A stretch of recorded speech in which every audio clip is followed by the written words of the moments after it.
for staying with us. And for those who just joined us, you've not really missed much. We're just started. It's Flipside. I'm Daisy Obaisamo, and I said before that break that I had 3 guests in the house, all guys, so I'm blessed among the men right now. And we'll be talking about safety in the workplace. You know why these people were especially handpicked to talk about this issue as soon as you meet them. So seated very far from me is this dark guy that you've seen before. It's cute though. I feel like saying it's very ugly, but I'll be lying and it will be so obvious. I have Tejiri Asinaba in the house. He's from Red Cross. You've seen him plenty times on Flipside, especially December period. He's always here. Okay, next to Tejiri, I have Mr. Soji Olalokun. Is a first timer on the show, and I hope it won't be your last time on Flipside. I hope so. He's actually the national president, World Safety Organization. Yes, it's good to have you on the show. Thank you very much. And next to him is another good-looking guy. Everybody's just fine today now. Wow. Good-looking gentleman. I have Kelly Ogesoba. He's a trainer, World Safety Organization. Welcome. Thank you so much. Okay. I saw a sticker on a training that the organization put together for April 28th. So what can you tell us about that training and World Safety Day? Okay. In a workplace. In a workplace. Thank you very much. April 28th is the international observance by the ILO, International Labour Organization, which coordinates the activities of this observance. It's a national observance to commemorate health and safety at work, at the workplace. It's an observance to showcase what is happening in the workplace vis-a-vis health and safety, and to also promote health and safety in the workplace as a way of announcing it. It's like your birthday. You know, when we celebrate your birthday, we put you in remembrance that you're still here with us. Yeah. And so safety is still here with us, and that's why we do that. Because World Safety Organization is in consultative status with the United Nations, ECOSOC. And so it's part of what we do in Nigeria. This is the 4th year running now. We're doing it, we're celebrating it. And it has been worthwhile. From one location in Lagos, in Unique, to 7 locations. We had it in 7 locations this year. Wow. And so it has been worthwhile. Okay. Yeah. But do you have anything in Benin to mark the day? Yes, we had. There was an activity at the UBTH, okay, University of Benin Teaching Hospital, which is a principal partner of the World Safety in Nigeria. Okay. And so we had that activity to commemorate the event in Benin. We had in Lagos, we had in Ilorin, in Bayelsa, in Port Harcourt, in Abuja, in Warri, and which other location? 7 locations. So, okay, so we had it for Benin. We had it on a Friday. Friday was 27th. Saturday was 28th. We chose to do it, to observe it on the 27th. It was worthwhile. There were a lot of persons that attended. The Commissioner for Youth and Special Duties, okay, yeah, Special Duties now, was there also. The sector commander of the FRS was represented. Stakeholders, workers, students, they were all represented. So we had representation from all walks of life to commemorate the day. And this year's theme talks about generation safe and healthy. Wow. So we're looking at the generation next, how they will be safe and healthy in the workplace and all that. So several discussants, panelists, it was a worthwhile occasion. Obviously. Yeah. All right, I'm going to come to you now, the trainer. When we're looking for jobs, we just have this habit of what's the pay like? Do they pay higher than where I'm coming from? Whatever they're going to give to me, is it going to be enough for me to look good, to feed my family, to take care of my parents, and do this and do that? We hardly ask all the questions as regards our health and how safe we are. So what are some of the things you would advise a job seeker to look out for when they want to get a job as regards safety and health at work? Okay, thank you, Daisy. I think that's part of the awareness program, the 28th April program, to create an awareness so that employees can ask questions that relate to safety. It's not just about the money. You must ensure that you're going to be working in a place where you'll be safe. And so you must ask questions as to whether the management takes safety issues seriously. There's what we call safety management system. Is it in place? Are there risk assessment done? Hazard mitigated? What's the record? What's the safety record of the organization of the company you intend to work in? So these are questions that you need to ask, so that at the end of the day, you'll be picking a job where you'll be safe, you work safely, you come back safely to meet your parents and return the next day. Okay. And I'm just imagining the kind of questions I should be asking if I'm working in the media house. I mean, this place looks safe already.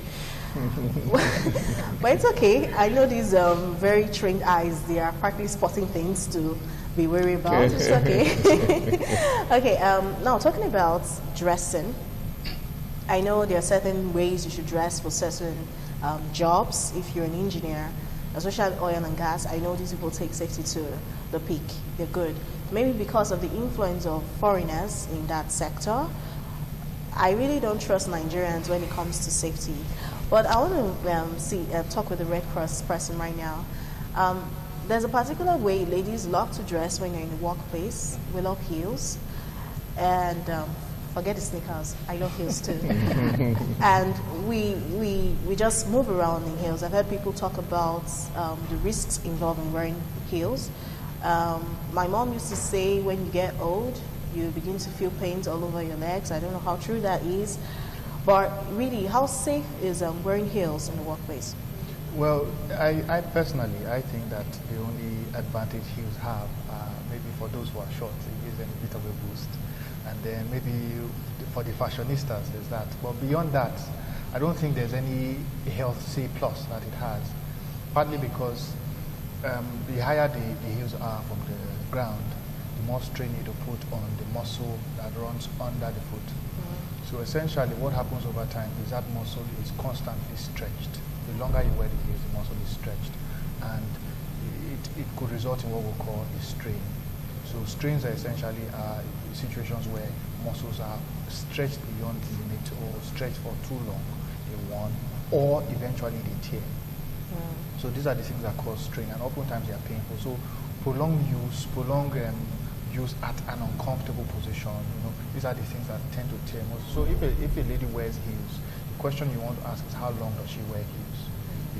What does she do when she's wearing heels? Because again, it's beyond even the foot now.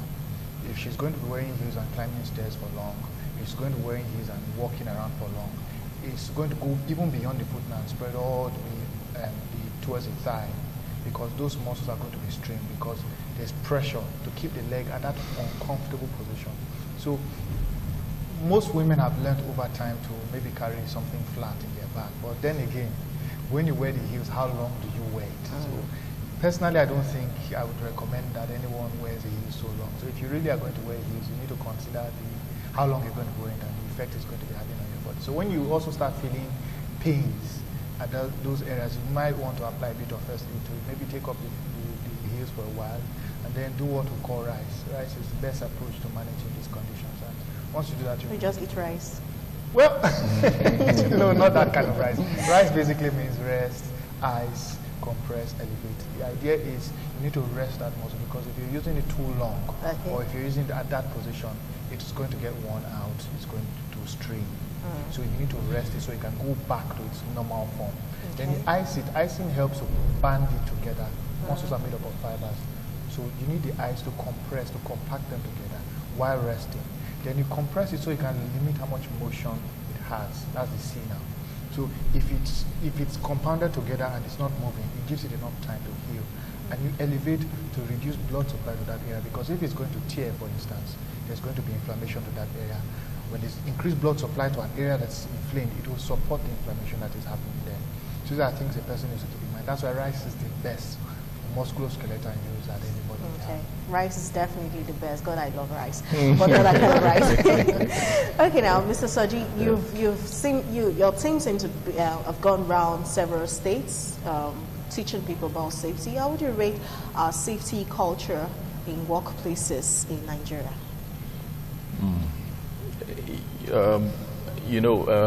Rating it will be relative.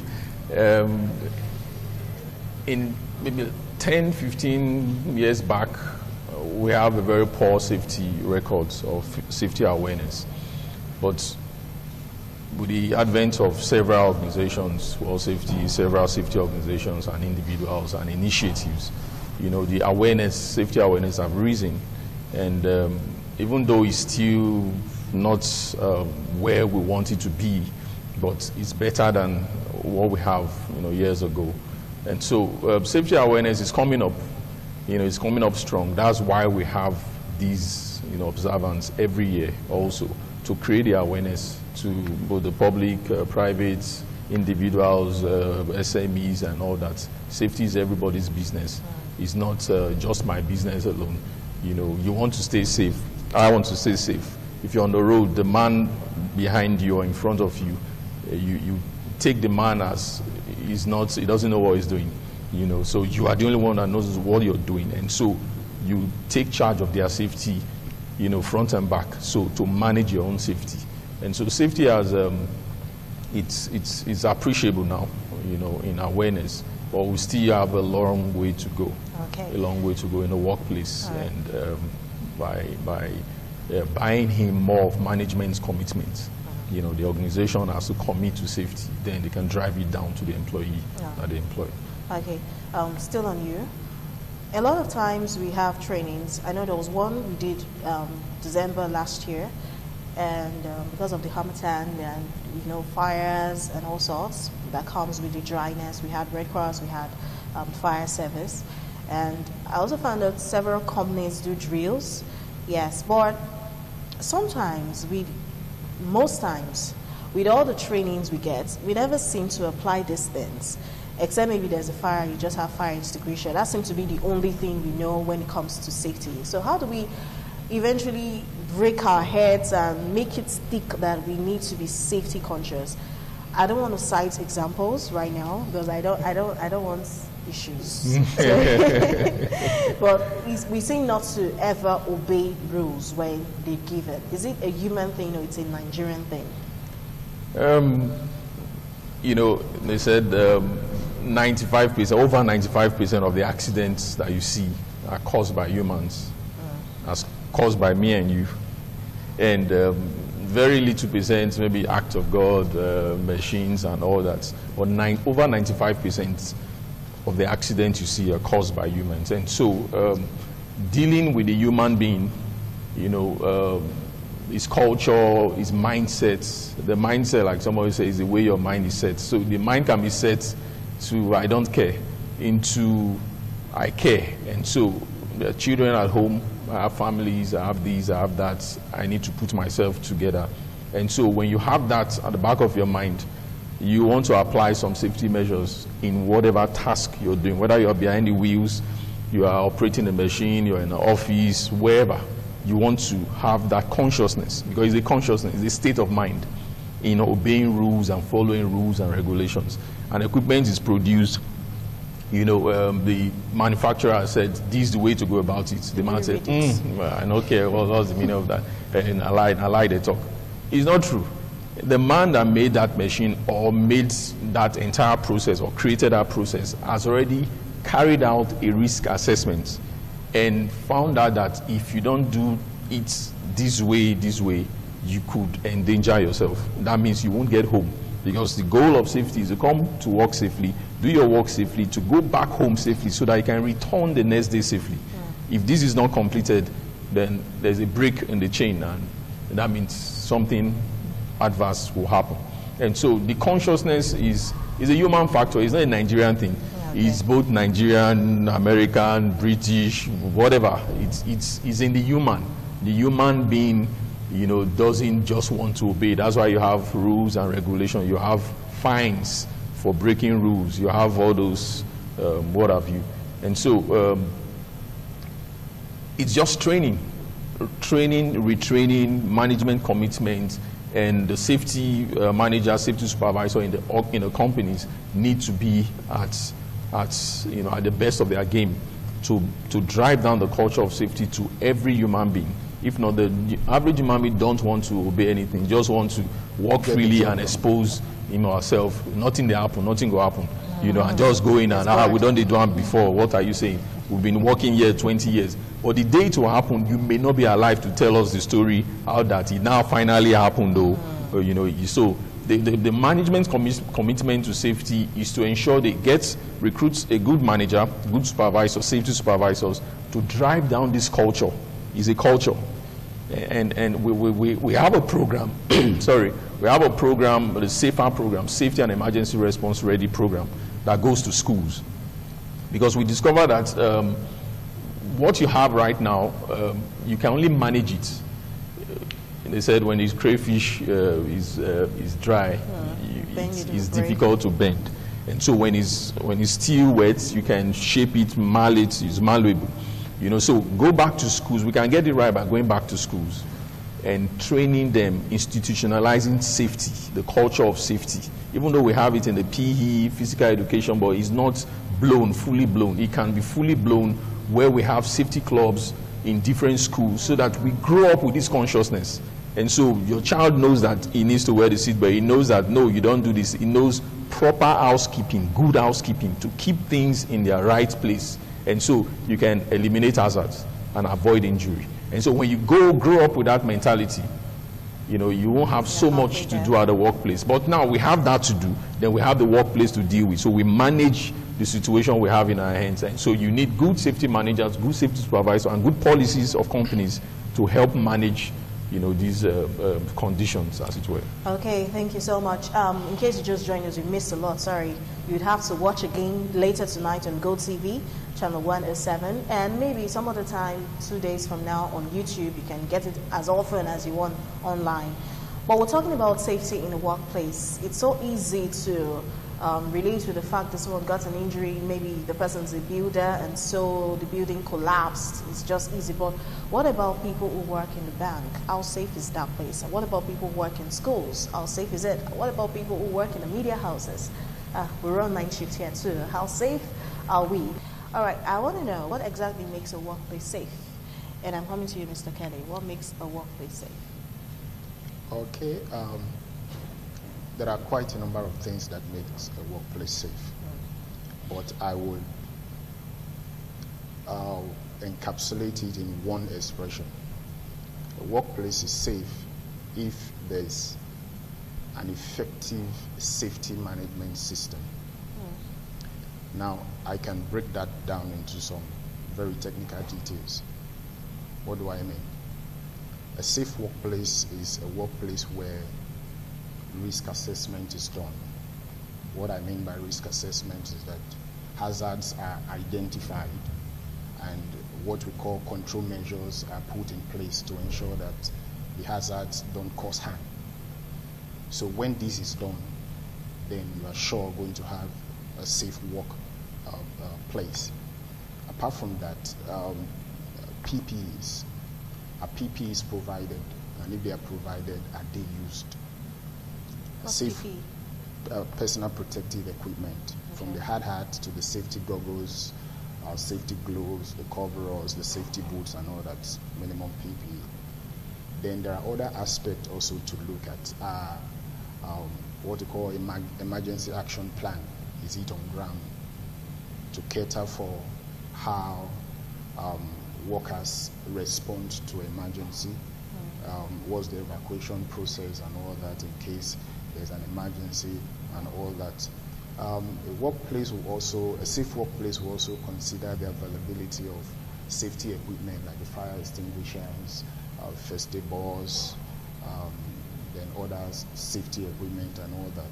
So there are quite a number of things to look at for when you're considering whether a workplace is safe or not. Okay. All right. You know, it's actually easy to identify that someone has been hurt in a workplace if maybe they have an injury, they cut off a arm, or something pierced their eyes, so they've lost their sight, or maybe they've been exposed to a chemical, so there's a splash and there's a burn and blah, blah, blah, blah, blah.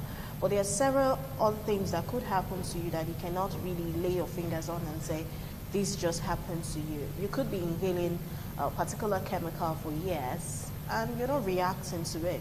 Eventually you retire and you don't live long after retirement. So you begin to pay for all the years you've spent inhaling those harmful chemicals. Amongst the things that fingers cannot really be placed on, we identified stress and psychological breakdown. I don't know what you'll be doing that you're psychologically you'll be broken down. Maybe the trainers will tell us what you could do, and eventually you have psychological problems. I can't just imagine that. But Cedric, I want you to help us on stress. Okay. First of all, I know it's not easy to just identify that you're stressed, and it's also difficult to accept that you're stressed out.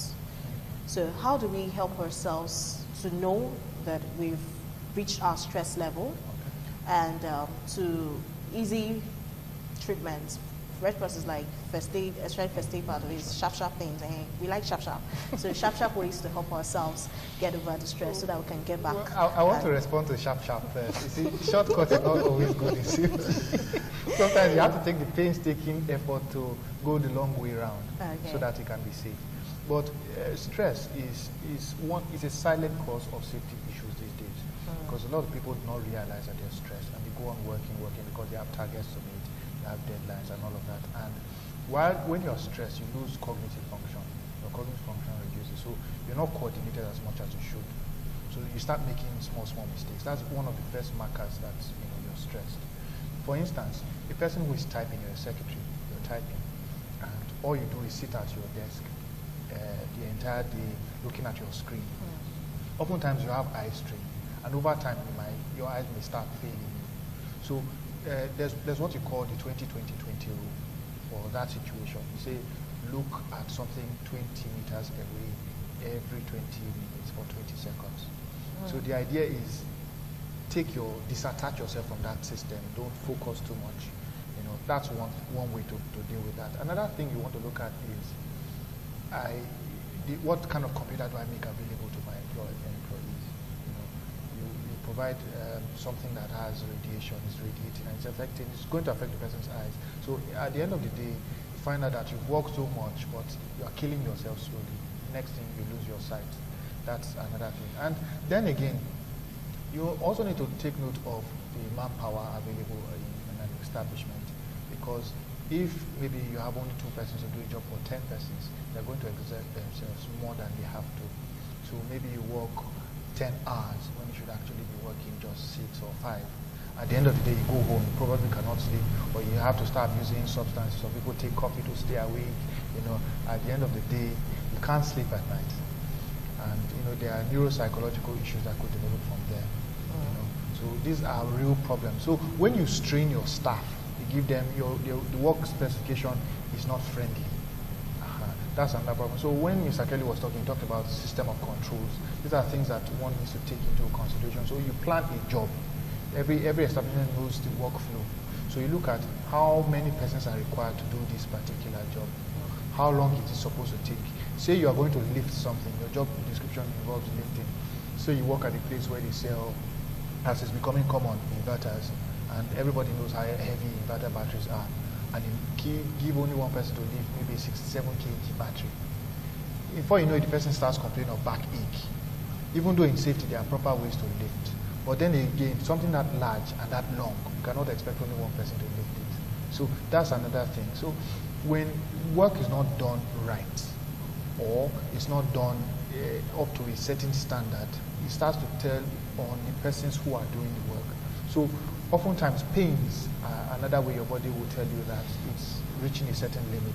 So if you work, you feel pains, it's a sign that maybe you're doing it wrong. Even just sitting down, if you're not sitting right, they tell you when you're sitting in front of a desk, maybe typing yet again, there's a particular way you're supposed to place your arms, there's a particular way you're supposed to place your back. So that's one thing that could cause you problems while working. Or, as we've been told these days, you're using your phone or using a device and you're looking at it like this. You cause pains for your neck. You could strain the muscles there too.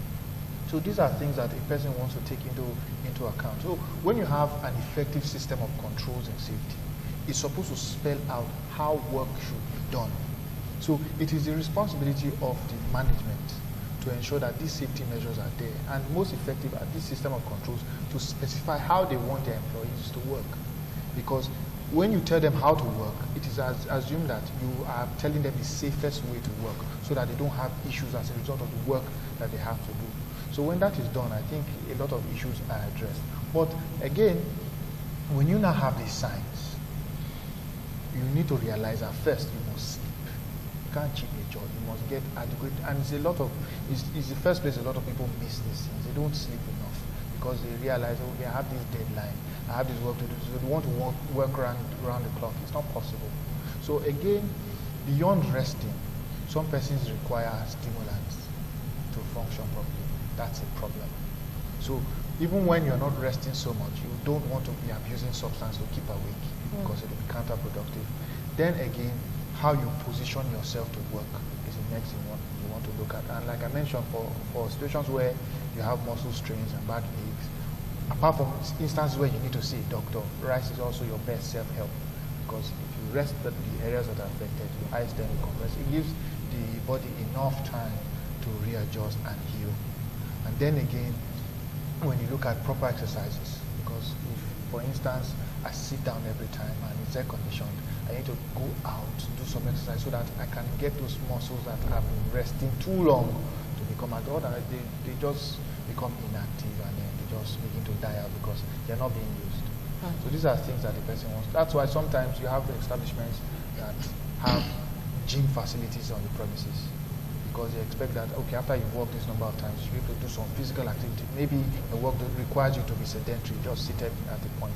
So these are systems that employers have used to boost the safety of their employees. I think to add to what he's saying, we have to also look at ergonomics.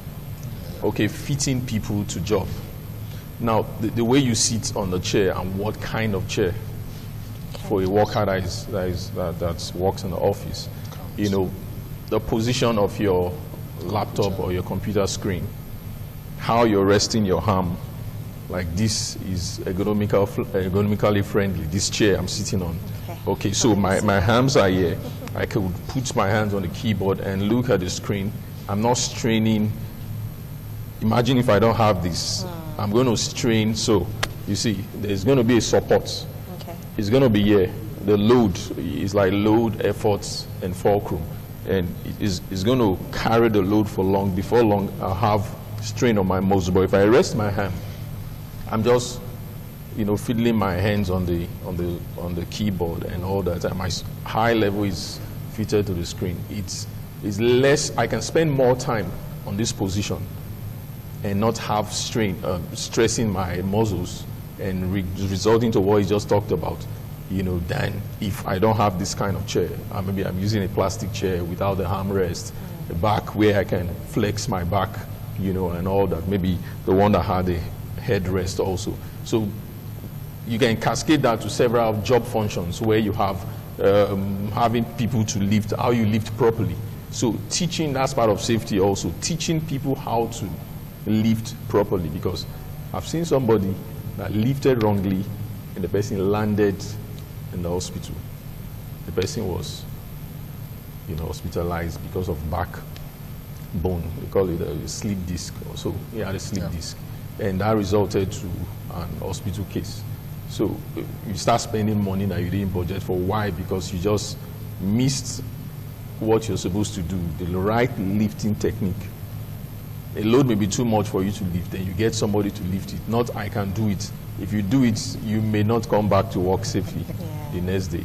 And so it's not good for the bottom line. Okay, now, I realize that my workplace doesn't really have most of these things you've said. I'm just saying, I'm not saying ICV doesn't have that.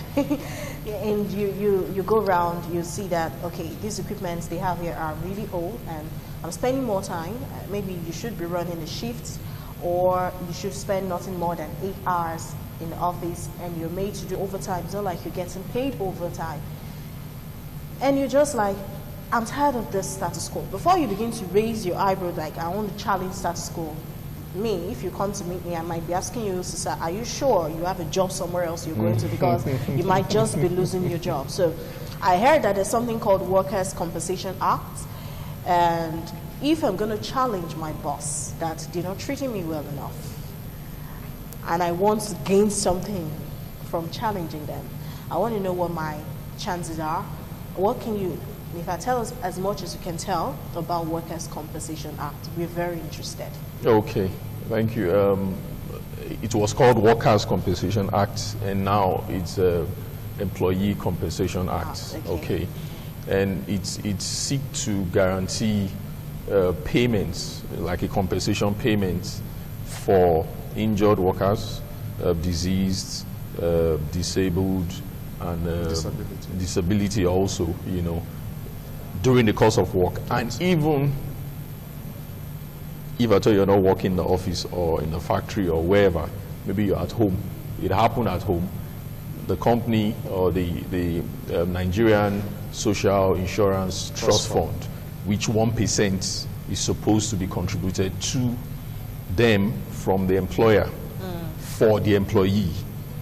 You see, that is supposed to be in place, but we don't have much compliance yet on that regard. And so they are supposed to do this when it happens to each employee, any employee, at whatever time, so long as the employee is registered is in that employment, in that company. That person is supposed to get the payment, compensation payment, whether it's injured, diseased, death, or disabled.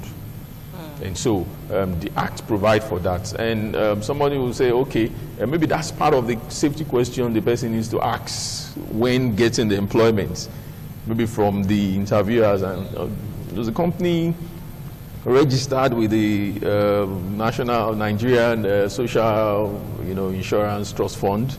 Do they have compensation for employee in case of disability, injury, and all that? Is a valid question to ask. Yeah. Maybe when they're telling you congratulations and all that, you have the job now.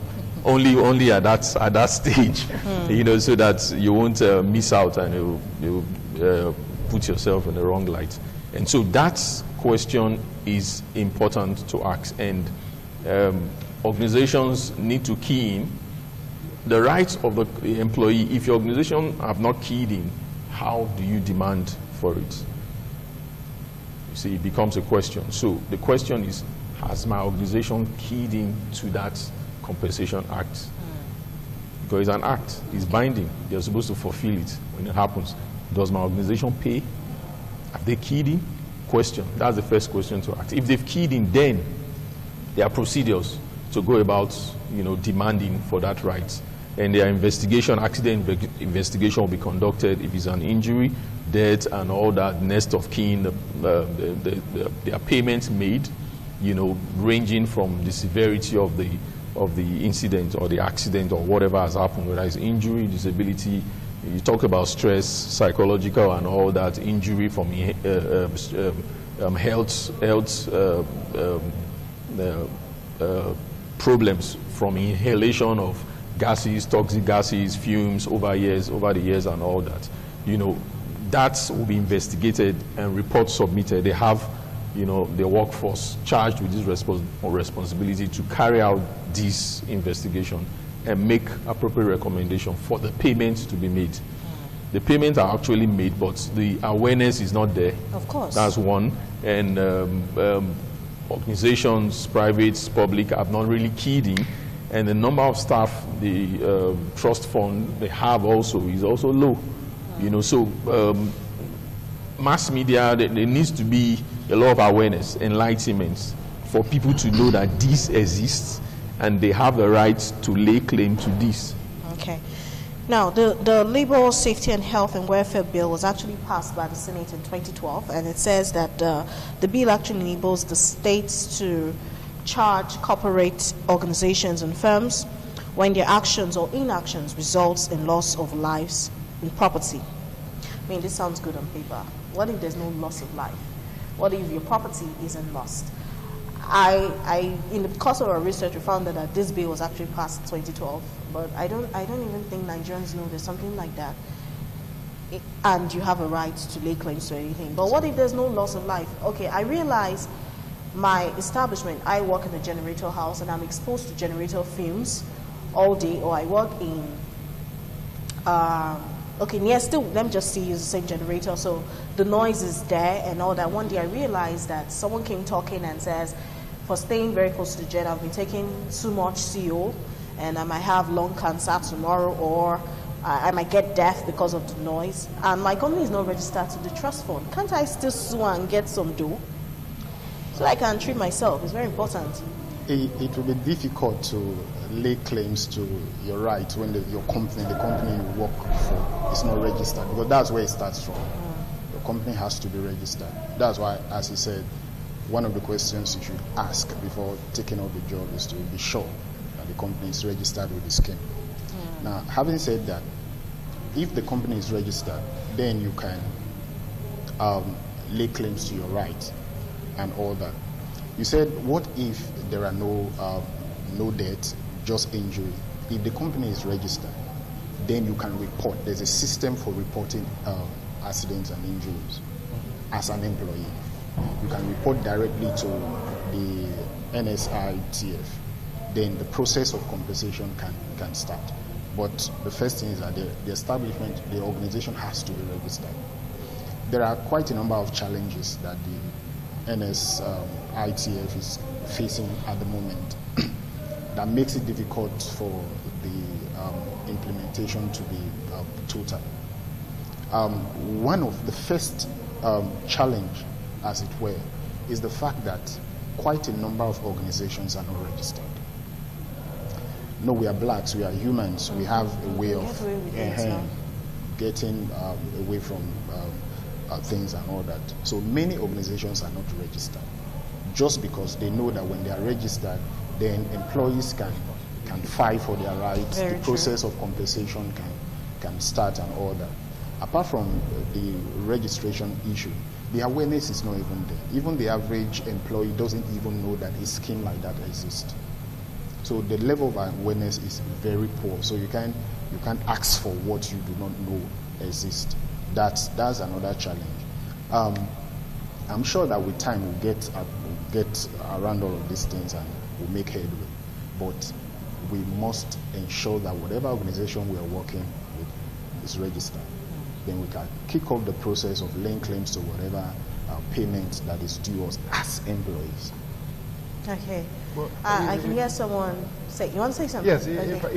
if I'm going to add to that, it's also important to point out that records matter in instances of this sort, because I think one of the reasons why we have issues improving in safety is we don't have good record keeping abilities these days.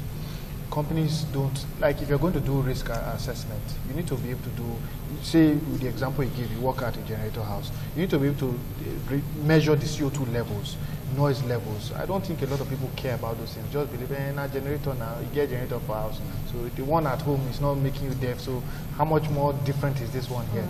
So because if you're going to say, maybe the generator made me deaf, you need to be able to prove that the generator made you deaf. And interesting, there's an allowable decibel, noise level, 90 decibel, that was approved, and if you stay, you can't even stay there for more than 6 hours, hearing that noise at that level. If you stay more than 6 hours, you could go partially deaf, where if you hear lower noise or lesser noise, you may not, you be, what? You said what? And it becomes a problem. You think you're hearing very well when somebody's just talking to you until the person tells you talks. you're shouting or something. It becomes a problem. That's when you know. So exposure to those conditions is also a problem. Yeah. So it's very, very good to keep records of the hazards that are present at any environment. Then you also need to go back and audit. Safety audit is critical, because you need to know how well if you have system of controls in place, you need to know how well they are doing. So it's another thing that a lot of people take for granted. Say we're talking about stress, and the company has a policy of working this many persons at this point, and situations change that requires you to review the workforce upwards or downwards. You also, if you don't do an audit, you won't realize that there are challenges in these areas. So if people are suffering, maybe I know of a company that had a pattern where you are watching, a bottling company, you are watching the bottles pass. People have had instances where they complain, there was something in my drink. I saw something. It's most likely because the person who's supposed to be watching the bottles as they pass got tired of looking at one bottle. You're just looking at bottle. I was seeing bottles. So in the end, and sometimes they get them. So some companies now have a system where they say, okay, after this much period, exchange with somebody else, you go and rest. After this much period, you come back. It's a system to ensure that you are effective at every point in time. So, but if you don't talk to the staff, you don't review, you don't debrief, so to speak, you will not understand where they're having challenges. If it's psychological, if it's stress related, you will not realize these much things, and then you cannot help if you do not know, and which is one of the areas that we are very particular about. Okay. And now I can practically, it will shock you that it's only Lagos State that has a safety commission right now. And it will also be a surprise to some that more than 6,300 people die yearly from work-related issues, accidents or work-related hazards. And Nigeria do not really have we don't report cases. We just take it, we believe so much in God, and the Lord wills it. And so we just do things and we live our lives. So I'm going to let you have your last says on what we've talked about today. Maybe you want to talk to the employer, you want to talk to the employee. For those who would not want to ask questions, I need salary, so why should I be asking so many questions and all that? But let me start with you, Kelly. Okay. I'll start by addressing the employers. I think if well-trained safety managers and supervisors are employed, they should be able to manage the safety issues in the organization and ensure that the workplace is safe for everybody. Okay. Then for the employees, I would have a word for them. Just ensure that whatever safety policy is in place in the organization where you work, follow them religiously, so that at the end of the day you work safely and you return safely to your family to return the next day. Okay. I would say safety first and last. There's nothing too important that it cannot be done safely. And remember, no matter what we do, we need to put our body, ourselves at a neutral position. And that neutral position is relative for every work function. If you don't have a training in safety, go get a training. Even though they say training, safety is common sense. And that common sense may not be common. And so there's a thin line between, risk and safety. That thin line is the common sense to know what to do at every given point in time. And so I'll advise everybody to go for that common sense. So go for a training. If you're in an organization, fine. Push your management to help get you the required training. If you're not, go for a training. It will give you an edge in life and keep you safe. Okay. Well, see something, say something is not just in security matters alone. Employers have a responsibility to listen to their employees and know where they're having issues. And then employees have a responsibility to suggest to the employers, these are the things that could be put in place. But more importantly, while we're planning for safety, we're planning to be safe, we're putting system of controls in place, we need to also plan for emergencies. So every establishment needs to have an emergency plan. We need to have plans to handle areas when it is that safety fails. So we need to have emergency first aid boxes around. We need to have persons who can actually work these things and meet the need of the establishment of the emergency. Okay, if you think that you've actually missed anything from what we've talked about today, you need to catch up on YouTube, watch our programs. All our programs are on YouTube. So just go look for this particular edition and watch it, and you will definitely catch up on whatever information you might have missed. I'm Daisy Obai-Segman, thank you. Employers, please, no one is supposed to work 7 days a week. Nobody is supposed to work more than 8 hours a day. And if you don't have first aid box, at least that one is the most easy to get. Please go get it and ensure you teach all your workers how to use it. We always bring a first aid trainer on TV every now and again to teach the public if the employers will not do the teaching. It's our responsibility, after all, we're media. But keep watching ITV. World Cup Countdown Show comes up next with Comrade Emerson. Okay, not next. After the next program, you have Comrade come talk about